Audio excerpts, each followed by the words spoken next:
Hello, welcome. I'm playing Ozymandias again.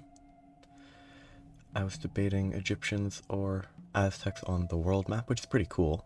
You got, though, I mean, that's not correct. You get the Great Lakes, sort of. Presumably the Mississippi, the Rocky Mountains. It misses a lot. There's no New Zealand. There is Japan, but no East. There's no Alaska. But it, within the limits that it's working with, and it chose, it is pretty good. It has Madagascar, has the Nile, but is that supposed to be the Amazon? Anyway, I'm playing this, and I'm going to attempt to talk about... you definitely want oceans, huh? Maybe I start Aztecs and go oceans quickly. Anyway, I will do this, and while I'm doing this, I'll be talking about a story, which I read the manga version of, but I'm going to be talking about a story that I read called... Sorry, I'm trying to figure out which I want. You know what, this might be a bad idea, but a story called... I need to actually expand to the east. A story which is called 3 minutes or 3 days of happiness, or the manga version is like I sold my life for 10,000 yen a year or something, which is kind of, I think, about $100 Canadian, or I don't know, $70-80 American, which the entire point of that is that their life as interpreted by this unknowable entity or corporation was worthless. Is an important reveal regarding that even further on, but initially that is all that is really known about the topic, and it serves as a fundamental jumping off point for exploring kind of what a mess he is, the person. Like,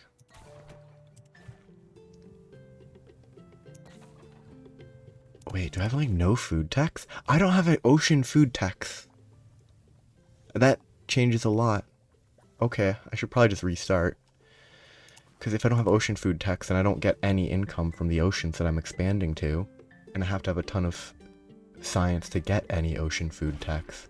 That's good to know. I just need to restart.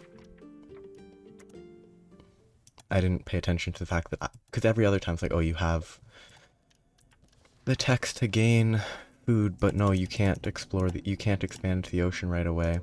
Otherwise, you just won't have any food. That's good to know.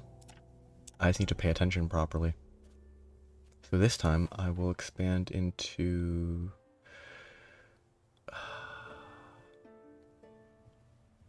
river and plains, I guess. I should get income more than anything else. And I can't get river or plains or grasslands until I have flags on them. Even more than that. I guess I'll wait a turn. I'll only get to 33, so it's not much. If I invest here to get to 37, then I can get more science from hills, which is not great. I'll just do this. This is not going to go well. This is a bad start, now that I recognize that you can't explore into the water. But the 3 days of happiness, the name comes into its own near the end. It only gains its full meaning much later into the story. But it has it's a very important element. And I mean, it's technically established fairly early.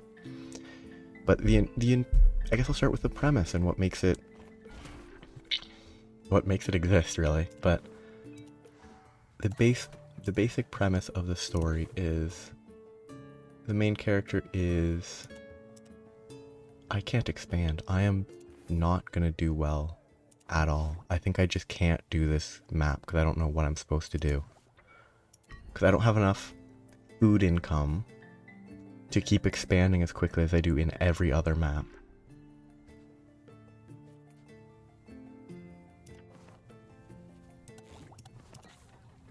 Yeah, I just don't know what I'm supposed to do.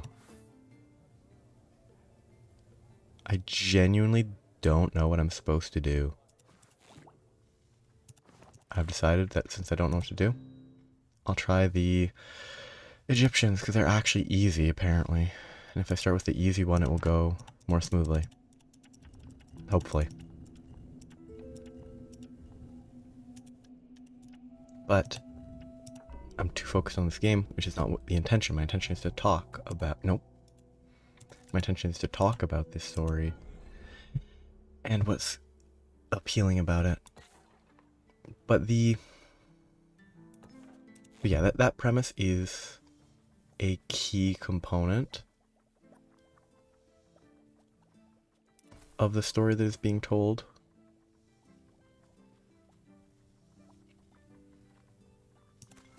And without it, it is fairly limited. But it all serves to sort of... What is being examined is sort of the value placed on time with sort of the general... The character begins the story with just they don't have money, they can't hold a job, they're struggling, so they have to sell stuff that matters to them in order to do that, and then that leads to them being suggested to going to a location where they can sell their time, their life, or their health. The concept of selling health is not actually examined much, which I think it works fine because it's not really a vital element, but the primary... What does... I'm actually struggling to think because new cities don't cost more, growing cities cost less, flag techs cost more, food techs cost more. Going to build cities. But the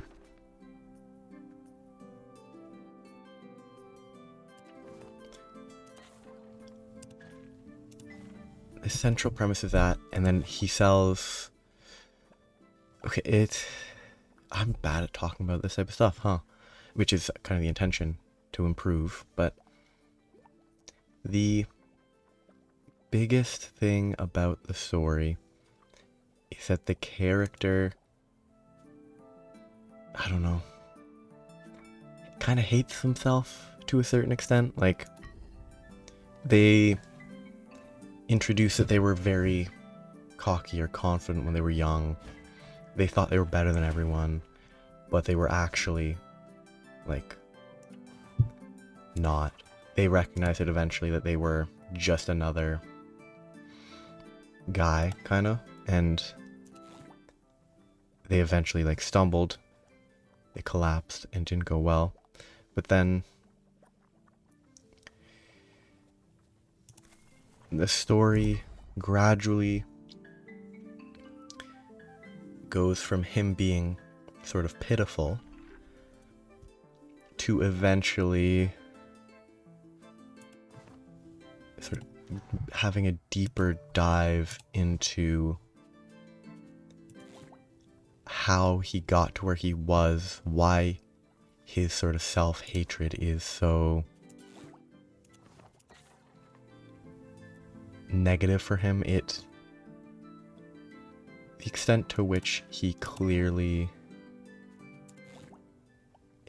like, hated himself really influenced the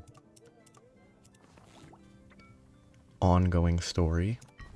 And so an important premise is there's an observer that is given to the people who only have 3 months left. Oh, 1 year. In the last year of their life, because, hey, they sold their life for money. And in that last year, some people, it, starts to dawn, hey, they're gonna die within a year. Like, the story emphasizes how that, like, he has an observer placed on him to make sure he doesn't do anything bad. It eventually reveals the observers are invisible to other people, which all of this together sort of leads to it becomes kind of fantasy, or like low fantasy, sci-fi, hand wavy because it's not important, but it kind of establishes that often people react poorly to when they know they're going to die in a year, 3 months, 3 days, people behave differently.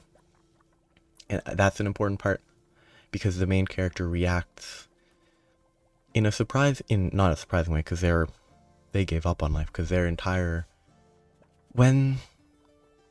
guess the big thing is when their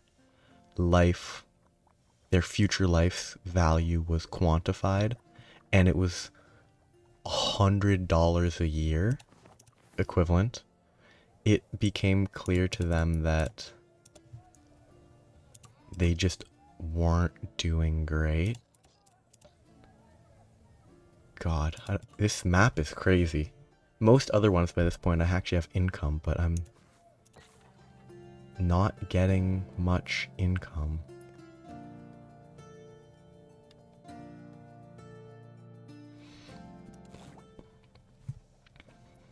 I don't really need to focus on. Those other maps are a lot easier.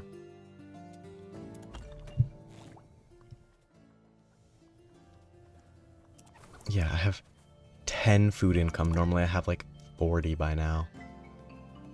And they are already expanding to the ocean, which I think means that they have food techs from the ocean.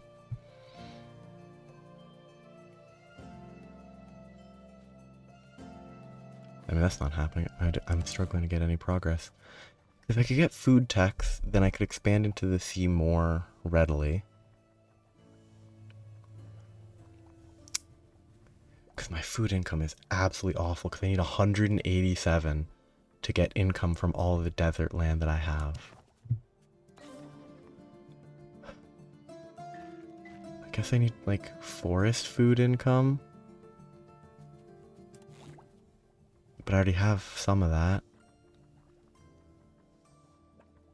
But anyway, 3 days of happiness. The story begins with him being sad. He's interacting with the observer who is there to watch him. And then eventually the story changes.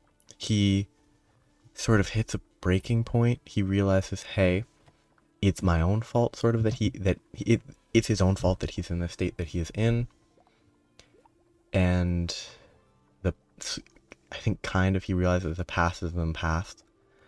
I need to kind of move on and accept that nothing can be done about that. And then he just eventually decides to just have the best time he can with what he has left. Which eventually leads to him getting closer to the person who's sent to watch him. Which, like, he gets closer, but the ending to that is all very bittersweet.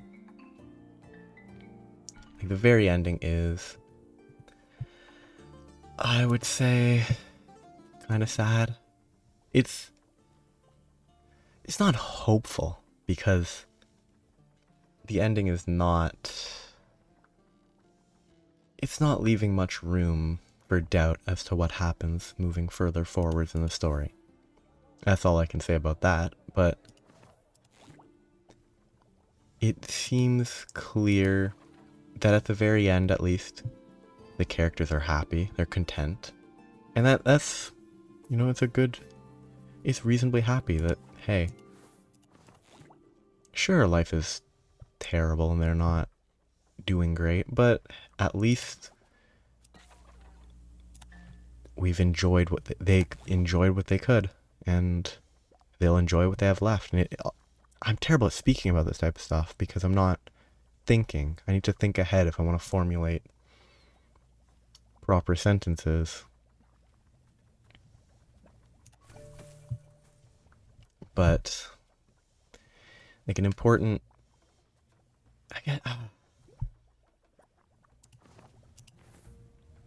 like one of the key elements of the story, I believe, is just eventually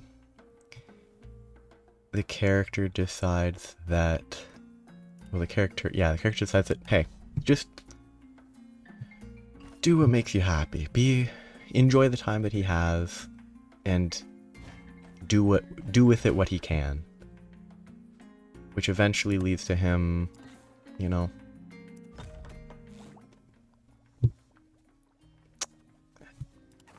making literally the most he can out of what he has in the last month of his life. He makes the best use of it he possibly could, or in his opinion, the best use of it he possibly could, and accepts kind of it all ends. But I think the biggest element that really hits me in this story, it's just sort of maybe not even the intentional takeaway, it's just finality. Like the end of everything will end eventually, and that is something that logically is easy to come to terms with, but it's difficult to accept that all things come to an end, and that end can be much sooner than expected. Like, it's not unreasonable for things to just sort of change quickly, and you kind of have to accept that sometimes stuff will not go your way, and it's like life especially will end eventually. I think I'm losing this game, by the way, because my income is bad. I know I'm definitely doing something wrong. It might be in my best interest to just spread into the ocean as much as I can, save up science to get as much saved up as I can to get food income from, like, to get the yield from the ocean, because there's so many ocean tiles. Whereas spreading out my research across all these different sources that I only have like 4 or 5 spaces of is pretty rough. Yeah, let's just focus on the ocean a bit. I'll put one of these and then just save up for the ocean, or try to save up for ocean expansion. I need to place 3 flags on the sea at the same time.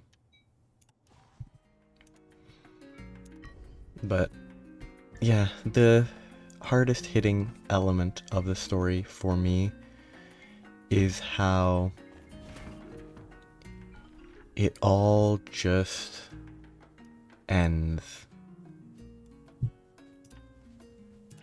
Like, you can see it coming from a mile away.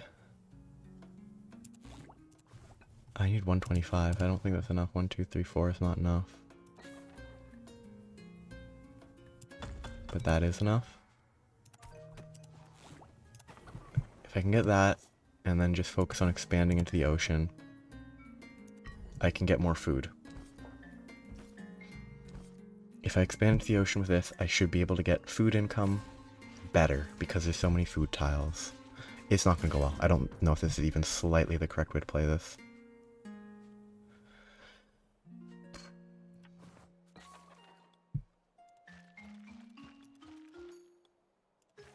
but it feels like it's the correct way to go. And then try to push into the ocean with armies quickly. I should save this. It's tied. Actually, I have no idea what I'm doing. This map is actually crazy compared to most of the other maps I've done so far.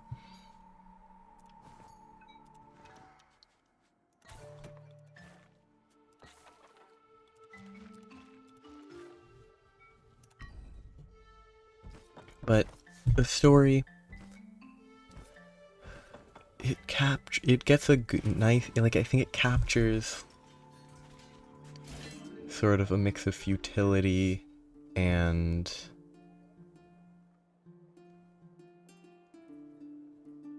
it's a mixture of futility as well as sort of, I'm gonna lose that land because I don't have, oh, I do have the money, good. I don't have the food though.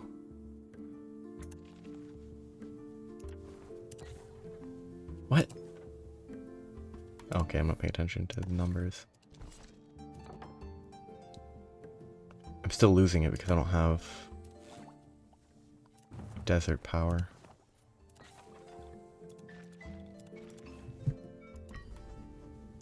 But it really looks at kind of what would you do if you knew your life was ending shortly. Like, initially the character just sort of seems as if they're going to go into, like, go silently into the night. But then they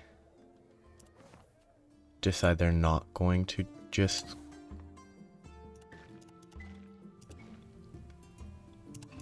embrace death and do nothing. They eventually decide, hey, here's this one person in his life that cares about him at all, and he's gonna help, like, do what he can to attempt to help their situation. And I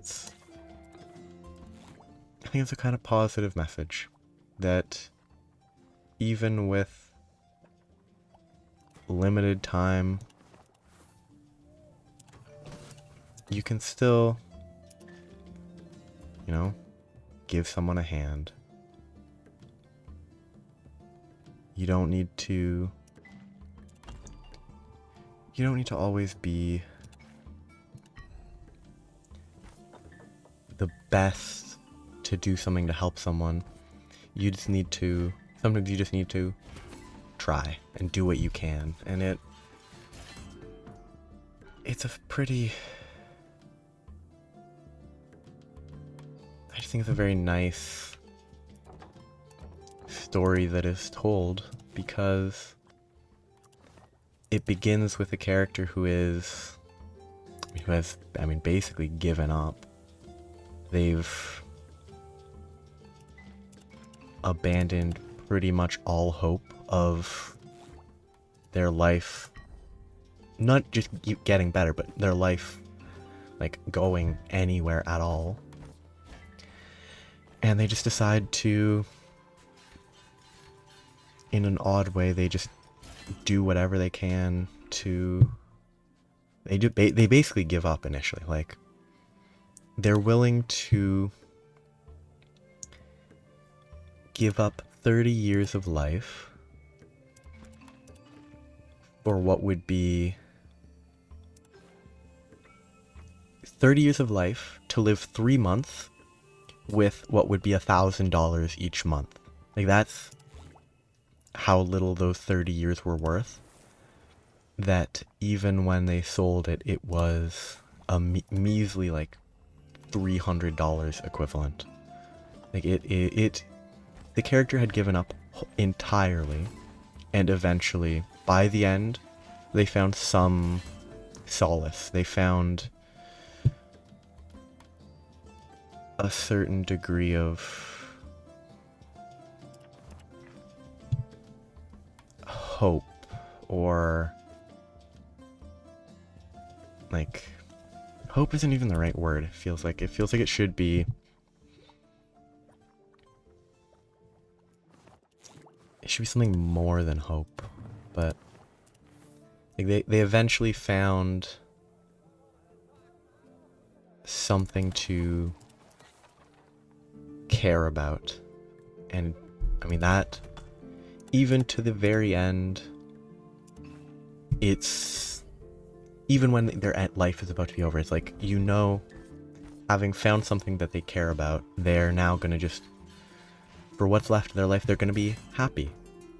Even if it's a particularly short time remaining, they will make the absolute most of it. And it's just a happy turnaround, and the characters just kind of, it's just I'm just repeating, it's just kind of a happy ending. That's really good.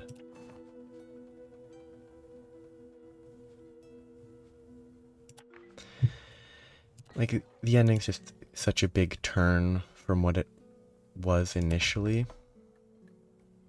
that it just hits really hard, because it's someone who was initially hopeless, and like the story ends with them enjoying their life.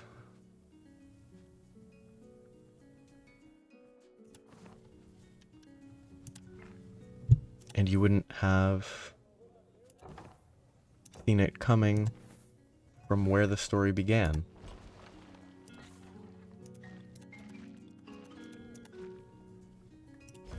It just, I think it's very sweet. It's a very sweet ending to a story. And it is very much an ending. Like, not much is left up to the imagination for what could happen moving forward in the story. Like, it's very final.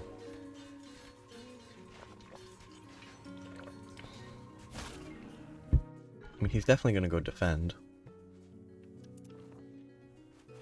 Like, he has to defend that. There's no way he stays here just to claim one land, but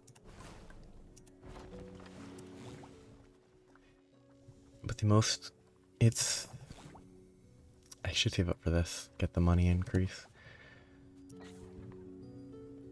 Yeah, the story being told.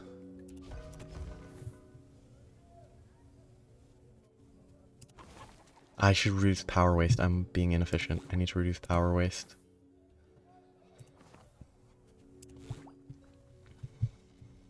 I think I save up to get that. I need to funnel this to just get a little more power.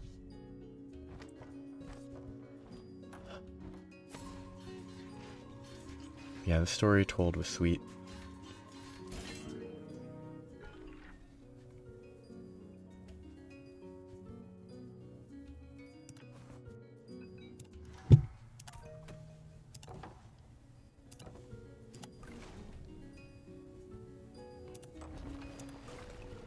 I'd honestly say it's a very... I'm terrible at speaking, but it just has such a positive outlook to the ending that you can't... I can't not feel kind of sad with the ending, because it's... You know they're happy with the time they have left, but also because of the nature of, you know, selling lifespan, you clearly know what's happening in the very short future, and you know that they do not have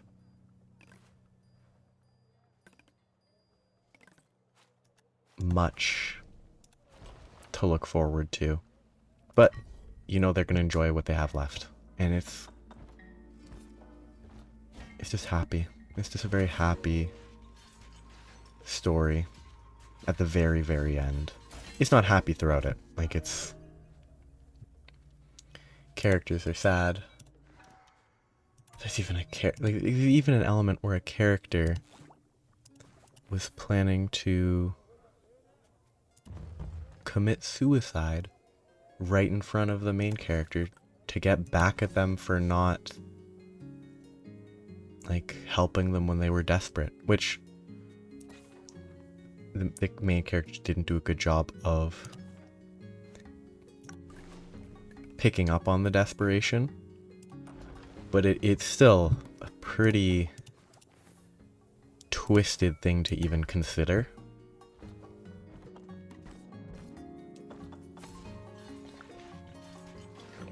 It's like, it's not a happy story that's told.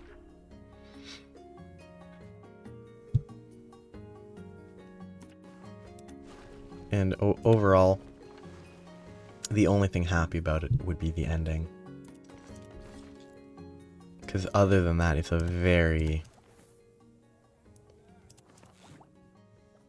great deal of the story is quite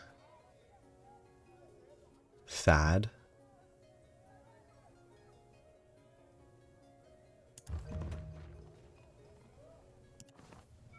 Like, you don't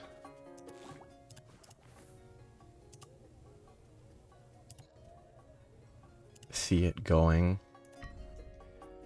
especially well until he just accepts that it's not gonna go well. And like, once he eventually reaches that point, it becomes happier, but not really happy. It just gets less depressing. But the very end, with sort of the successful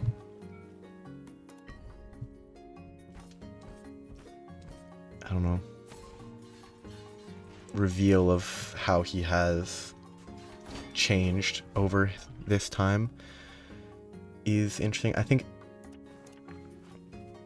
like, he himself is like a changed man. He's not the same person he was initially when he initially sold his time. And that's another very, I would say, positive element of the story, where it clearly establishes that the valuation of one's life changes, which, yeah, it would if, you could place an explicit value on someone's life. It would change as, circumstances changed. And like the fact that the initial... Well, no. Here's a big spoiler. It's actually a fairly large spoiler for this story, but his initial evaluation would have been like 30 yen total for 30 years or something like that. Like, his life had no value. Like, there was nothing to look forward to. Like, his life would have been terrible. It's not important to the story. Like, they somehow know all the events that would unfold for the rest of his life. And, like, his childhood crush, childhood friend character would commit suicide in front of him when he was 22. Then he would live a terrible life until he was older. Then he would get into a motorcycle accident, leaving half of his face torn. And then he would... I don't remember if it was he died or if he committed suicide. But he did not have a good life. But because of, it's kind of weird to say that because he sold his lifespan, he had a better life. But that's what happened. It changed him as a person enough so that his life, his remaining 30 days, then had more value than the entire evaluation of was worth more than the entire valuation of a full lifespan. And like well, he became, if he lived his whole life, he could have become a magnificent painter. And even the last 30 days of his life, if he emphasized like a career in painting, he would have had like eternal glory as just a world-renowned painter. But he felt that doing something good with his life was worth more than that. And so he did. And it's just touching. Like, he's just positive in, like, he was like, okay, what's the most positive thing he can do? And he decides, hey, the best thing he can do is use what's left of his life to help the one person that he knows cares for him in any semblance of the term. Like, it's sort of like showing the best of people at the deepest. Like, I've read Grapes of Wrath forever ago, and one theme in that was how the people who have, I think it was basically the people who have the least give the most. So like, the people who were struggling due to the Dust Bowl were far more willing to lend a hand to those around them than the people who had plenty and didn't need to worry. That's interesting. On the majority of coast spaces. Like, is coast? Yeah, coast is not quantified here. That's interesting. So this game seems like I've gotten back to the point where I'm probably going to win. It just took getting ocean access and food from ocean, and then it just spun out of control. Because now I have enough income that I can just keep pumping out boats and upgrading power level and such. I don't know what I need to upgrade. I want to get this, but I'll get that. Like, it's the story that was told, I would say was beautiful. Like, it was sort of, oh, was that threatened? I wasn't paying attention. Like, okay, he's definitely protecting that. I definitely need more power in the ocean, huh? 'Cause he has...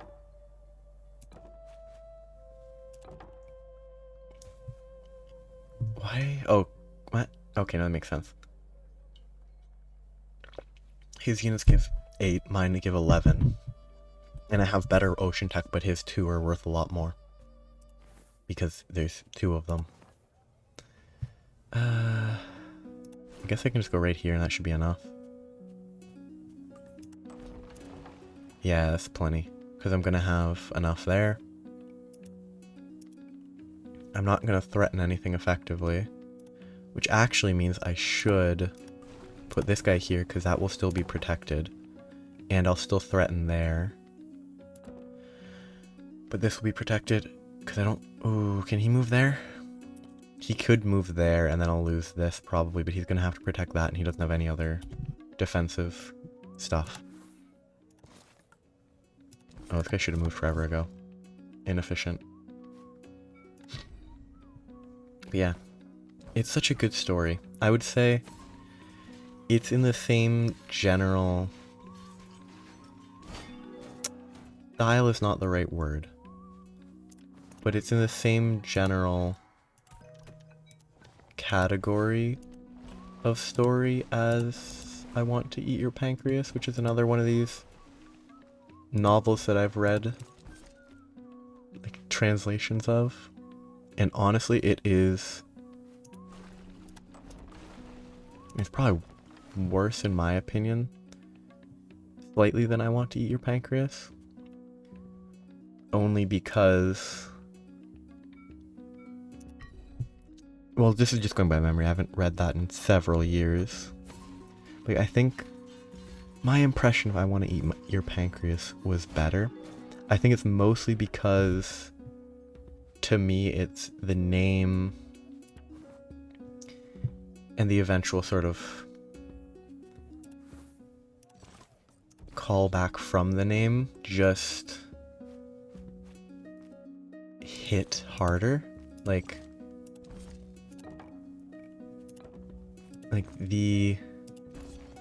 just the sentence, I want to eat your pancreas, just has such a, it just has so much more impact than simply, okay, I'm gonna get rid of that one. Like, it just has more impact to me than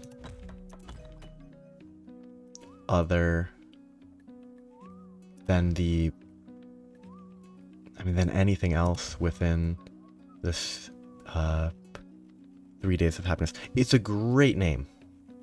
It does a great job of capturing the story that is being told, the ending, where it all goes. It does a great job of doing that.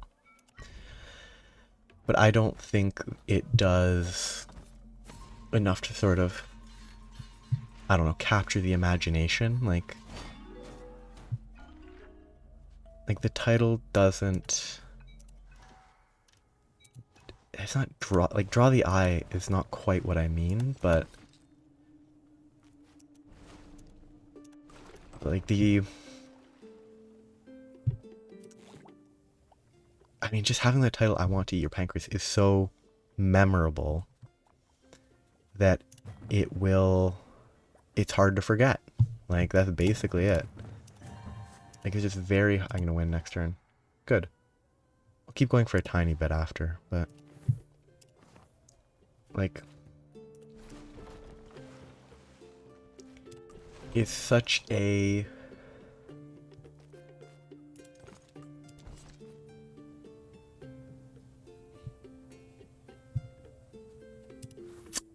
it's just such a,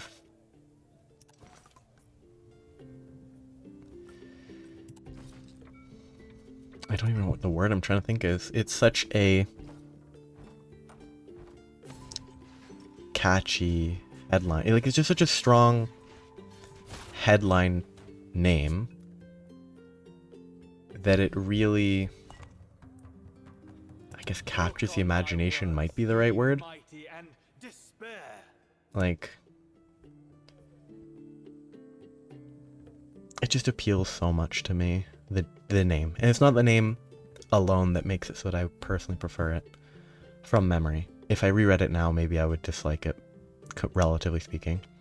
But it's